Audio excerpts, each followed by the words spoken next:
पूर्वा, आवरलं का ग? ते लोक येतच असतील आता. हो आई, आवरलं माझं. आई, तू मला सांगितलं नाही ग मुलगा काय करतो ते? मुलगा ना ड्रायव्हर आहे. ड्रायव्हर? अगं आई, तू असं कसं स्थळ बघते माझ्यासाठी? तुला माहिती आहे ना ग, मला एकदम असं मोठं घरदार पाहिजे. त्या मुलाला स्वतःची नोकरी तरी पाहिजे ना, निदान निदान.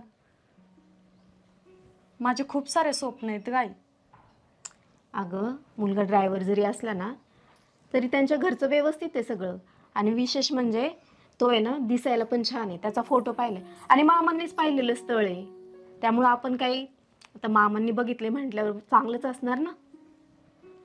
आई, तुला काय वाटतं मी बघावं? मला नको वाटतंय ग. अगं मी काय म्हणते, स्थळ आता ते येत आहेत ना तर आपण पाहून घेऊ. पुढच्या गोष्टी पुढे बघता येतील. ठीक आहे, तू म्हणते तर बघते. आवर मग पटकन, मी आवरते बाकीचं.